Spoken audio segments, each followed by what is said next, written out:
ನಮಸ್ಕಾರ. ಹಾಯ್ ಗುಲ್ಬರ್ಗ ಯೂಟ್ಯೂಬ್ಗೆ ಸ್ವಾಗತ. ನಾನು ಸಂಗರಾಜ್ ವಾಲಿಕರ್. ದಾಡಿಯಲ್ಲಿ ಬಸವಣ್ಣನವರನ್ನು ಅಪಮಾನಿಸಿ ಗುಲ್ಬರ್ಗದಲ್ಲಿ ಹೋರಾಟ.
ದಯಾನಂದ್ ಪಾಟೀಲ್ ಅವರ ನೇತೃತ್ವದಲ್ಲಿ ನಾವು ಎರಡು ಬೇಡಿಕೆಗಳನ್ನು ಇಟ್ಕೊಂಡು ಈ ಒಂದು ಹೋರಾಟವನ್ನು ಮಾಡ್ತಾ ಇದ್ದೇವೆ.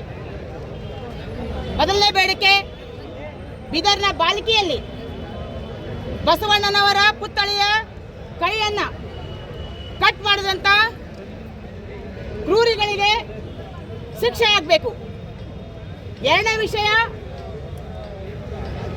ಹಿಂದೂ ಫೈರ್ ಬ್ರ್ಯಾಂಡ್ ಅಂತೆ ಹೆಸರು ಮಾಡಿಕೊಂಡಿರುವಂಥ ನಮ್ಮ ಹಿಂದೂ ಸ್ವಾಮೀಜಿ ಆಂದೋಲನ ಸಿದ್ಧಗಂಗಾ ಸ್ವಾಮೀಜಿ ಅವರಿಗೆ, ಸಿದ್ಧಲಿಂಗ ಸ್ವಾಮೀಜಿ ಅವರ ಮೇಲೆ ಅಟ್ರಾಸಿಟಿ ಕೇಸನ್ನು, ಸುಳ್ಳು ಅಟ್ರಾಸಿಟಿ ಕೇಸನ್ನು ಮಾಡಿರೋ ಎರಡು ವಿಷಯಗಳಲ್ಲಿ ಇವತ್ತಿನ ದಿವಸ ಈಗಾಗಲೇ ಈ ವೇದಿಕೆ ಅಧ್ಯಕ್ಷರು ವಿಷಯಗಳನ್ನು ಚೆನ್ನಾಗಿ ಹೇಳಿದ್ದಾರೆ.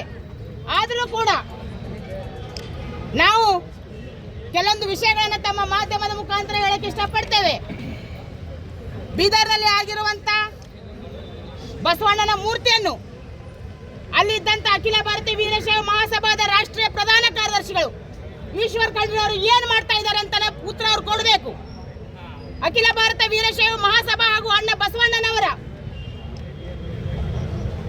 ಅವರ ಮೇಲೆ ಪ್ರಮಾಣ ಮಾಡಿ ತಾವು ಶಾಸಕರಾದವರು ಅಣ್ಣ ಬಸವಣ್ಣನ ಹೆಸರಿನ ಮೇಲೆ ತಾವು ಎಲ್ಲಿದ್ದೀರಿ? ತಾವು ಯಾಕೆ ಈ ವಿಷಯವನ್ನು ತಾವು ಮಾತಾಡ್ತಾ ಇಲ್ಲ? ಈಗಾಗಲೇ ನಿನ್ನೆ ಒಂದು ವೀರಶೈವ ಸಂಘಟನಾ ವೇದಿಕೆ ಮುಖಾಂತರ ಒಂದು ಬೃಹತ್ತಾದ ಪ್ರತಿಭಟನೆ ಕೂಡ ನಿನ್ನೆ ಕಲಬುರಗಿಯಲ್ಲಿ ಆಯಿತು. ನಿನ್ನೆ ಇದ್ದಂತ ಯುವಕರು ಸಿಕ್ಕಾಪಟ್ಟೆ ರೊಚ್ಚಿಗೆದ್ದಿದ್ರು. ಎಲ್ಲಿ ತನಕ ರೊಚ್ಚಿಗೆದ್ದಿದ್ರು ಅಂತಂದ್ರೆ, ನೀವು ಸರ್ಕಾರದವ್ರು ಏನಾದರೂ ಆ ಪ್ರತಿಮೆಯನ್ನು ಹೊಸದಾಗಿ ತಂದು ಹಾಕಲಿಲ್ಲ ಅಂತಂದ್ರೆ ನಮ್ಮ ಸಮಾಜದ ಯುವಕರೆಲ್ಲರೂ ಒಂದೊಂದು ಕೈಯನ್ನು ನಾವು ನಮ್ಮ ಬಸವಣ್ಣರ ಕಣ್ಣೆ ಹೇಳಿದ್ರು.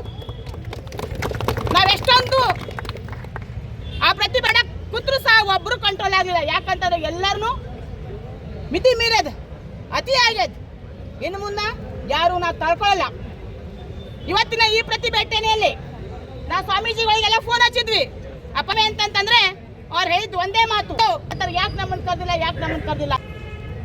ಆಂದೋಲನದ ಸಿದ್ಧಲಿಂಗ ಸ್ವಾಮೀಜಿ ಅವ್ರ ಮೇಲೆ ತಾವು ಸುಳ್ಳು ಅಟ್ರಾಸಿಟಿ ಕೇಸ್ ಹಾಕ್ತೀರಿ ಇಲ್ಲ ಅಂದ್ರೆ ಸಮಯ ಬಂದಾಗ ನಿಮ್ಮ ರಾಜಕೀಯ ಕುರ್ಚಿ ಹೋಗೋ ಟೈಮಲ್ಲಿ ಇದೇ ಸಿದ್ಧಲಿಂಗ ಸ್ವಾಮೀಜಿ ಅವ್ರ ಕಾಲಿಗೆ ಕಾಲು ಬಿದ್ದು ಅವ್ರ ಚಪ್ಪಲಿ ತಮ್ಮ ತಲೆ ಮೇಲೆ ಇಟ್ಕೊಂಡವ್ರಿದ್ದೀರಿ. ನೀವು ಬರಬೇಕು ಅಂತ ಹೇಳಿ ಅವಾಗ ಅವ್ರು ಹಿಂದೂ ನೋಡ್ಲಿಲ್ಲ, ಮುಂದೂ ನೋಡ್ಲಿಲ್ಲ, ಸ್ಟ್ರೈಕಿಗೆ ಬಂದ್ರು, ಬಾಯಿ ಬಂದಂಗೆ ಅನಿಸ್ಕೊಂಡ್ರು. ಹೀಗೆ ಸತ್ತಿರ ನೀವೆಲ್ಲ. ಇವತ್ತಿನ ದಿವಸ ನಾನು ಕೂಡ ಇದೇ ಸ್ವಾಮೀಜಿಯವರ ಮುಂದೆ ಹೇಳ್ತೇವೆ, ಇನ್ನು ಮುಂದೆ ಈ ನಿಮ್ಮ ಮಠಕ್ಕೆ ಒಬ್ಬನೇ ರಾಜಕಾರಣಿ ಬಂದಿದ್ದಾಯ್ತು ಅಂದ್ರೆ ನಿಮ್ಮ ಮಠಕ್ಕೆ ನಾವು ಯಾರೂ ಭಕ್ತರು ಬರಲ್ಲ. ಇನ್ನು ಮುಂದೆ ಅವ್ರು ಬರೋದಿಲ್ಲ.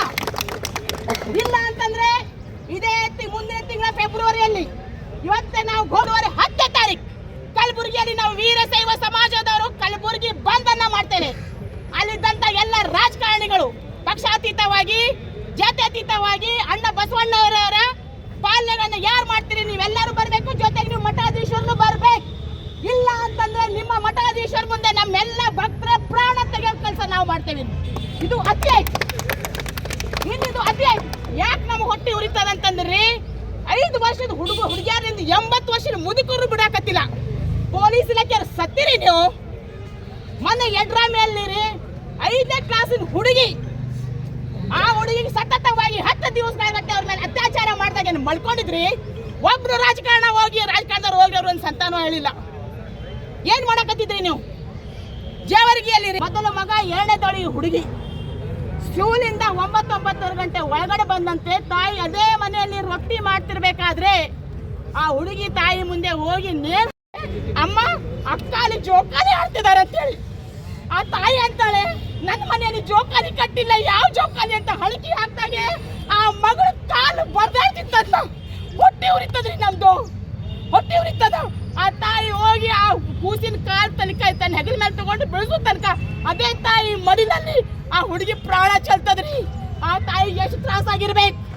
ಇಲ್ಲಿದ್ದಂತ ಎಲ್ಲ ವೀರಶೈವ ಲಿಂಗಾಯತ ಸಮಾಜದವ್ರಿಗೆ ನಾನು ಎಚ್ಚರಿಕೆ ಕೊಡ್ತೇನೆ. ಇದೇ ತರ ತಾವು ಸಾವುಗಳ ಮೇಲೆ ಆಟ ಆಡಿದ್ದೇ ಆಯ್ತು ಅಂದ್ರೆ ಇನ್ನು ಮುಂದೆ ನಾವು ಸುಮ್ಮ ಕೂತ್ಕೊಳ್ಳಲ್ಲ. ಸಾಯ್ಲಿಕ್ಕತ್ತದ್ರಿ ಜನ, ನಮ್ಮ ಸಮಾಜದವ್ರ ಮೇಲೆ ಅತ್ಯಾಚಾರ ಆಗ್ಲಿಕ್ಕತ್ತದ್ರಿ. ನಾಚಿಕೆ ಬರ್ಬೇಕ್ರಿ. ಕಲಬುರಗಿಯಲ್ಲಿ ಆನಂದ್ ಚಲೋ ಅನ್ನೋ ಕಾರ್ಯಕ್ರಮಕ್ಕೆ ಚಾಲನೆಯನ್ನ ಕೊಟ್ಟು ಶ್ರೀಗಳ ಹಾಕೊಂಡ್ರೆ ಎಲ್ಲಿದ್ದೀರಿ ನೀವೆಲ್ಲ ರಾಜಕಾರಣಿಗಳು? ಎಲ್ಲಿರಿ RSS? ಎಲ್ರಿ ABVP? ನಿಮ್ದ ಒಂದು ಹೋರಾಟನ ಸ್ವಾಮೀಜಿ ಅವ್ರು ಬಿಟ್ಟಿಲ್ಲ. ಪ್ರತಿ ಒಂದು ಹೋರಾಟಕ್ಕೂ ಅವ್ರು ನಿಂತ್ರು. ಸಣ್ಣ ಕೂಸ್ಗಳು ಕರೆದ್ರು ಬಂದ್ರು, ಹೆಣ್ಮಕ್ಳು ಕರೆದ್ರು ಬಂದ್ರು. ನೀವೇನ್ ಕತ್ತಿ ಕಾಯಕತ್ತೀರಿ? ಇಲ್ಲಿ ಕತ್ತಿ ಕಾಯಕತ್ತೀರೇನ್ರಿ? ಇವತ್ತಿನ ದಿವಸನ ಎಲ್ಲ ಒಂದು ವಾರದಲ್ಲಿ ನೀವೇನಾದರೂ ಸ್ವಾಮೀಜಿಯವ್ರ ಮೇಲೆ ಹಾಕಿರೋ ಕೇಸ್ ಆಗಿರ್ಬೋದು, ಬೀದರಲ್ಲಿ ಆದಂತ ಬಸವಣ್ಣನ ಮೂರ್ತಿಗೇನು ಆಯ್ತು ಅದಕ್ಕೆ ಸಂಬಂಧಪಟ್ಟ ಒಂದು ವಾರಗಳ ತಾವೇನಾದ್ರೂ ರೋಡಿಗೆ ಇಳಿದೇ ಇದ್ದಲ್ಲಿ ಇನ್ನು ಮುಂದೆ ನಾವೆಲ್ಲ ಯುವಕರು, ನಮ್ಮ ಸಮಾಜದವರು ನಿಮ್ಮೆಲ್ಲ ಪ್ರತಿಮೆಗಳಿಗೆ ನಾವು ಬೆಂಕಿ ಹಚ್ಚಿ ನಾವು ಧಿಕ್ಕಾರವನ್ನ ಕೂಗ್ತೇವನ್ನೋದ್ರ ಮಾತನ್ನು ಕೂಡ ಈ ಸಂದರ್ಭದಲ್ಲಿ ನಾನು ಹೇಳ್ತಿದ್ದೀನಿ.